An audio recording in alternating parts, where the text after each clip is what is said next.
franchement, là, les mecs, le Maroc doit avoir peur de personne. Là, il faut avoir peur de personne parce qu'aujourd'hui, tu es venu avec tes intentions de jeu et la performance, elle est stratosphérique. Parce que il ne s'agit pas de gagner le match 3 points, parce qu'il s'agit de gagner le match dans la tête. Tu as vu 25 secondes de jeu et tu es parti à l'abordage. Tu es parti aller chercher ce Brésil très très haut qui était totalement déséquilibré parce que je suis désolé, le double pivot Guimarães, Casemiro, ça y est, il a passé ses années de prime avec le Real Madrid et mettre ces joueurs dans de bonnes conditions, ils avaient de la difficulté parce que du moment que tu n'as pas un milieu de terrain capable, de transposer ce jeu et de t'apporter de la verticalité, c'est pas ce qu'on a eu avec le Brésil. Parce que dès tu vois ce bloc du Maroc, franchement, le match qu'ils ont fait avec ballon et sans ballon, c'est ça un mondial, la Coupe du Monde. La Coupe du Monde, il s'agit pas d'arriver, d'entrer et d'écraser tout le monde.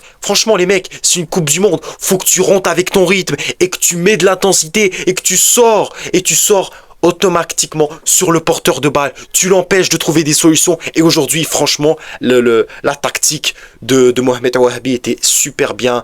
Le fait d'avoir mis El Khanous titulaire, personne n'aurait pensé que El Khanous aurait pris la place de Zazouli, mais tu vois les combinaisons, les 1-2, le match de Wahabi au milieu de terrain, c'est incroyable. Franchement, d'avoir amené ce joueur, mais que c'est une très très belle réussite. Je lui souhaite que de la réussite aujourd'hui parce que sur chaque ballon, il perd aucun ballon, crochet, il scanne, il est capable de lire le jeu à son compte et pour un joueur de son âge, franchement, je suis désolé, il peut jouer dans un très très grand club parce que le match qu'il a fait devant Vinicius, devant Rafinha, tu arrives à empêcher le Brésil d'avoir le ballon, mais lorsqu'ils ont le ballon, ils savent pas quoi en faire. Et toi, à chaque occasion, tu essaies de trouver tes joueurs à l'intérieur, tu essaies de te décaler, tu essaies de jouer en transversal, t'as pas peur de t'exprimer et de montrer tes qualités. Et en face, franchement, t'aurais clairement pu gagner ce match et pour moi, tu l'as gagné dans la tête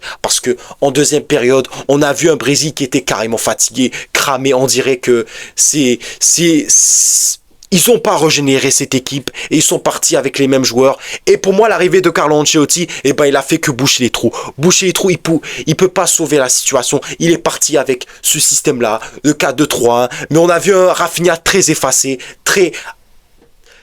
il était statique dans l'axe pendant que Vinicius, il multipliait les appels et du moment qu'il y avait de l'espace, il s'orientait vers le jeu. Mais en plus, il a fallu seulement 3 occasions avant que le Maroc marque. Mais quelle récupération. El Aouni pour Brahim Diaz qui donne une passe délicieuse en profondeur et le rôle de Saibari en numéro 9, mais tu le voyais match après match, Saibari qui dans ce rôle-là vient complètement harceler le porteur de balle et qui sort sur lui, mais la vitesse qu'il a eu et ensuite le lob qui envoie sur Alisson, mais quel début de match. Tu mets le Brésil sur le cul, le Brésil est totalement asphyxié et tu l'as vu dans la plupart, l'autre match contre la Norvège, c'est la même chose, tu attends ce moment-là, le momentum où tu as le ballon, tu mets le Brésil en difficulté et le problème pour le Maroc, c'est qu'ensuite tu t'es un peu trop relâché, mais tu as eu des occasions, tu as eu la frappe de Brahim Diaz, tu as eu Ounahi qui a été dévié par un défenseur du Brésil,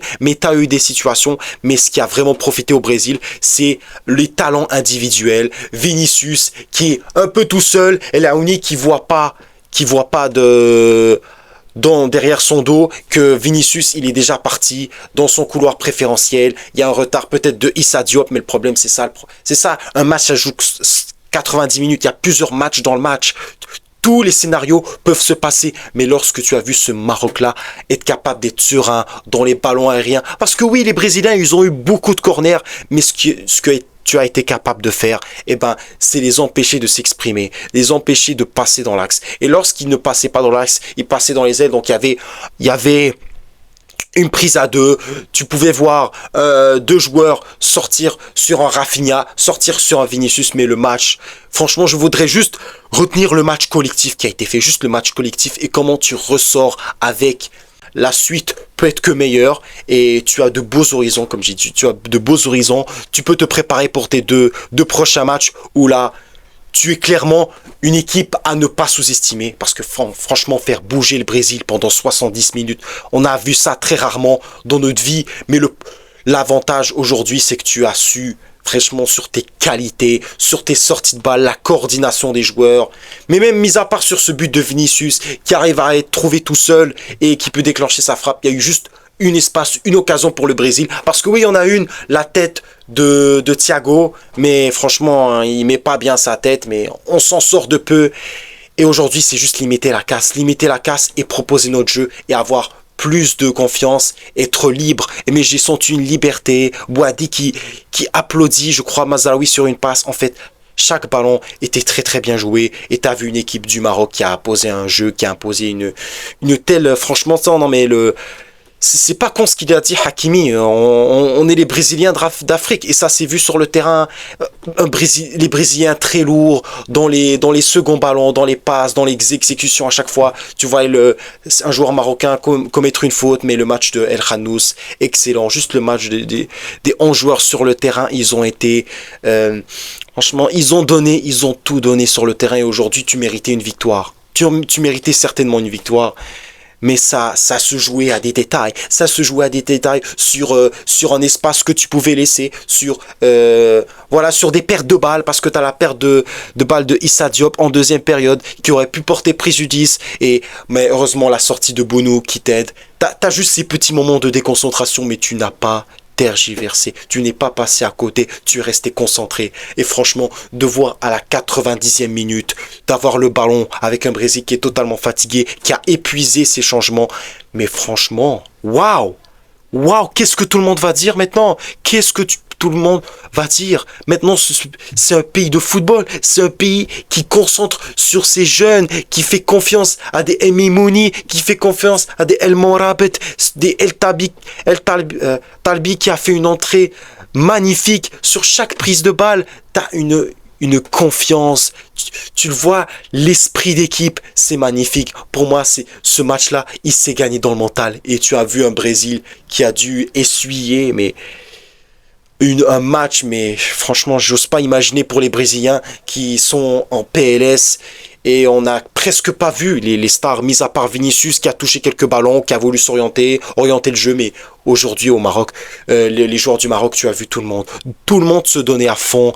Et clairement, tu n'avais pas grand-chose à te reprocher, des moments de déconcentration. Mais le Brésil s'est appuyé sur une chose. Vinicius qui était un poison. Qui était un poison pour la défense du Maroc. Qui était un poison à chaque fois qu'il y avait des prises de balles. Mais il fallait être capable de les empêcher de remonter le terrain.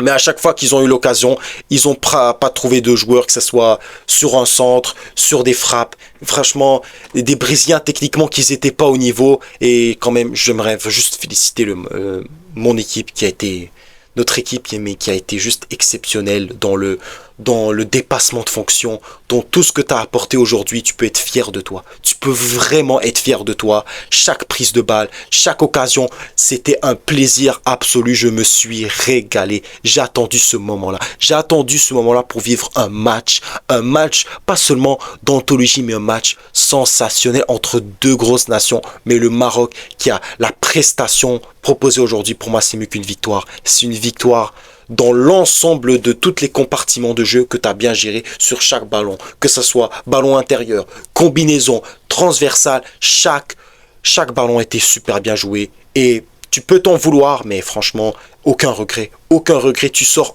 avec un point, bordel. Tu perds pas contre le Brésil. Mais imagine, c'est un bruit retentissant dans le monde que tu perds.